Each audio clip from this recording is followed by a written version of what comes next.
A luxurious car drives along the mountain road. Inside there's a couple, a young beauty in a wedding dress and an older man. The girl is happy, having stolen his heart while he has taken her away from all misfortunes into his secret world. Ahead is a house set in a beautiful location. Mountains, trees, and a blue sky. They are greeted by housekeeper Claire and a young man whom the owner calls Oliver. Elizabeth is enchanted by the beauty of the house. Huge glass windows, coziness and comfort. At the entrance she sees wonderful flowers, white orchids and lilies. As she realizes, Oliver is blind. An evening dinner features a lavish table and well-trained servants, and a night of love follows. In the morning, her husband shows his young wife around the house, displaying its expensive decor, paintings, and precious art pieces. There is a luxurious wardrobe filled with fashionable outfits for her, a wonderful kitchen, and rooms more beautiful than the last. All the doors have biometric locks. In one corridor, Elizabeth sees a frosted glass door and asks Henry what lies beyond. Her husband replies that it is a place she must not enter. The girl protests. She couldn't even if she wanted to. After all, there are locks everywhere. Henry explains that all the biometric scanners are set to the parameters of two people, hers and his. The next morning, Henry leaves. Elizabeth is sad, as it is their honeymoon. She swims in the pool and wanders around the house. Elizabeth asks Claire how long she has worked there and, feeling shy, inquires why such a prominent scholar as Henry married someone as ordinary as her, but the woman does not answer. Elizabeth spends the day reading, trying on outfits and jewelry, and dancing before the mirror. In the evening, she sees Claire and Oliver leaving the house. At night, insomnia torments her. She leaves her room and wanders through the house, unknowingly arriving at the forbidden room. Curiosity overcomes common sense, and Elizabeth steps inside. Behind the door is a room resembling a laboratory. Sensors and devices surround her. Elizabeth presses a button on a panel, and suddenly a door opens, revealing a glass capsule containing the body of a young woman with a tube in her mouth. It appears she is sleeping. Terrified, Elizabeth runs away, knocking over a table and cutting her finger on the glass. In the morning, Henry arrives. He plays the piano for Elizabeth but quickly notices her distracted thoughts. He sees her bandaged finger and asks what happened. Elizabeth excuses herself, claiming she is clumsy. Henry calmly retorts that she lies so well, it's frightening. Elizabeth is hurt. Her husband has easily uncovered her deception. At night, Elizabeth pretends to sleep. She hears Henry heading for the forbidden room and stealthily follows him. Suddenly, Henry emerges from the darkness. He accuses Elizabeth of disobedience. The girl tries to defend herself, claiming she saw nothing forbidden, but Henry explains that the fact of her disobedience is what matters. Frightened, Elizabeth tries to flee but finds all the doors locked. Henry relentlessly follows her. He catches up to her on the stairs, grabs her leg, and throws her down. Then he strikes her with a metal poker. In the next scene, Henry, Claire, and Oliver dig a grave on the lawn and lower Elizabeth's body into it. After the funeral, they sit at the table. Claire asks to say that it is all over, but Henry replies that it is not the end. 6 weeks later, Henry brings in a double of Elizabeth. The same conversations, the same actions. Again, Henry asks her not to enter the forbidden room. Elizabeth promises to comply. They love each other again, while Claire watches them from the shadows. At night, Elizabeth cannot sleep. She walks around the house and finds Claire sitting in the kitchen. Elizabeth strikes up a conversation with her, filled with curiosity as one question leads to another. Claire tries to warn Elizabeth about something, but Henry walks in and takes his wife to the bedroom. In the morning, Henry leaves, asking Elizabeth to be a good girl. She wanders through the house, calling for Claire or Oliver, but no one responds. Bored, she again tries on clothes and jewelry, swims in the pool at night, and plays the piano in the living room. The forbidden room becomes a magnet, and Elizabeth enters it, only to scream and run out. That night she dreams a nightmare where the girl from the glass capsule, looking just like her, emerges from her sarcophagus and comes to her room.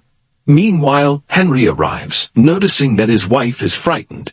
Elizabeth retreats to the bathroom, but Henry realizes she has disobeyed him. He bursts in, grabs her, and begins to choke her, but she kicks him in the face and escapes. Henry chases her throughout the house. In the kitchen, Elizabeth arms herself with knives, while Henry grabs a tampon soaked in ether. He sits at the piano and begins to play. Elizabeth relaxes, hearing the music, but it is a trap. A record plays while Henry stealthily approaches her hiding spot. He grabs Elizabeth and presses the tampon to her face. It seems the game is lost, but in a final move, Elizabeth plunges a knife into him. The couple lies on the floor, in a pool of blood. Elizabeth regains consciousness. Henry is dead. She cleans up the blood from the floor and tidies the kitchen. Wrapping Henry's body in fabric, she loads it into the elevator, then cleans herself up. She throws away her wedding ring and burns her blood-stained clothes. The woman calls for emergency services, but she doesn't know her address. At that moment, Elizabeth sees Claire and Oliver and pretends everything is fine. Seeing the live and unharmed Elizabeth, the couple is shocked. Elizabeth claims Henry is resting upstairs. Claire heads to the kitchen, suddenly collapsing from a heart attack. She reaches for the phone and calls for help. The ambulance takes Claire away. Elizabeth tries to leave, but Oliver says he cannot protect her if she goes out the door. He understands that Henry is dead. Frightened, Elizabeth tries to explain that it was self-defense. Oliver reassures her that he hated Henry too and will help her get rid of the body. The young man asks what she remembers from her childhood. She responds that she was in the hospital for a long time after her parents died in a car accident and grew up in an orphanage. Oliver shows her a nearby house, saying that's where they lived together. Claire knows better because she worked with her. Elizabeth asks who she is. Oliver reveals that she is one of 6 clones of Henry's wife, number 5. The girl is in shock, experiencing a true panic. She wants to return to her honeymoon. Oliver advises Elizabeth to get as far away as possible. She can take money from the safe. The girl goes to her room to pack her things. Oliver enters with Claire's diary in his hands. He asks her to read it. While she tries to decipher the handwriting, Oliver locks the doors. Elizabeth doesn't understand what's happening. She asks to be let out, but Oliver is unyielding. In despair, Elizabeth begins to read Claire's diary. She learns that Claire received an invitation from Henry to work with him because she was a prominent geneticist. When she arrived at the scientist's house, she met Oliver, but when she learned what she would be doing, she became frightened as she found herself in the midst of a tragic love story. One that was inexplicable, unpleasant, and impossible. Henry revealed that his wife died shortly after giving birth to Oliver from a very rare disease. Her genes had suddenly and severely degenerated. The grief-stricken husband cloned her cells and created 6 copies, but the disease manifested in them as well. To buy time, Henry built cryogenic chambers and placed the bodies in stasis. By the time Claire joined the project, only 4 remained. She began working and decoded the disease's gene.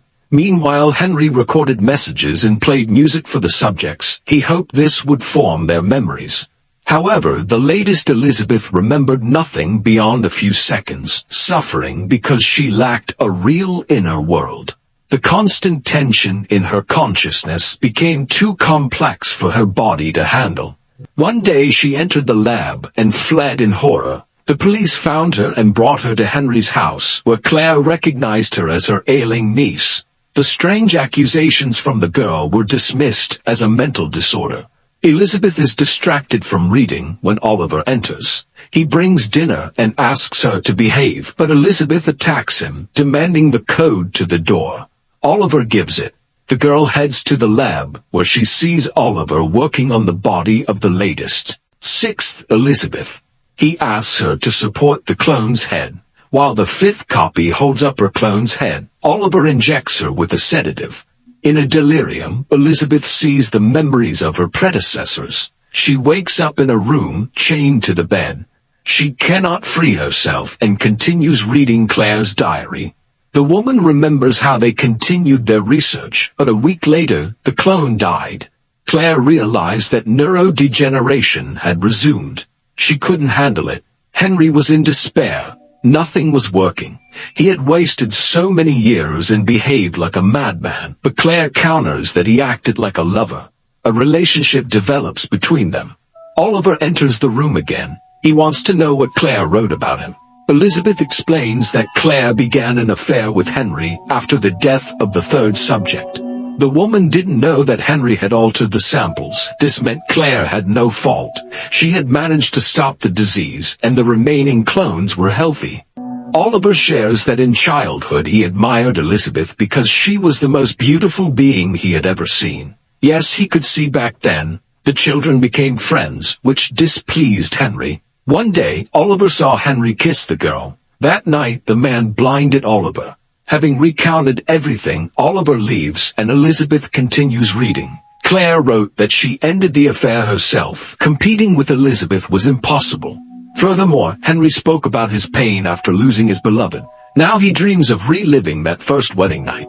Claire did not find any records of Elizabeth giving birth and realized that Oliver was not Henry's son. He was Henry himself. He created him because he feared Elizabeth would not want his current self. In the morning, Elizabeth wakes up to the feel of scissors against her neck. Oliver demands she tell him what Claire wrote about him in the diary.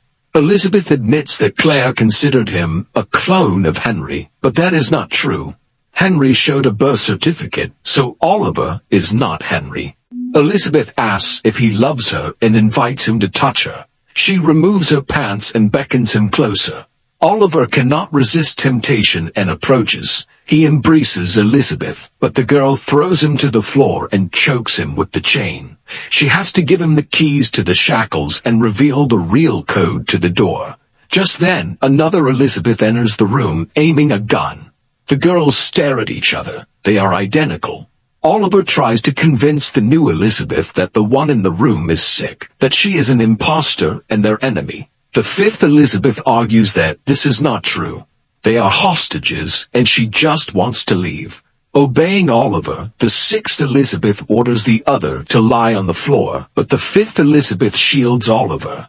When the sixth finally fires, the bullet kills Oliver and wounds the fifth clone. She tries to escape while the sixth clone weeps over Oliver. The injured Elizabeth exits the house. In her mind, all the visions and images that passed before her clones merge together. A gunshot rings out.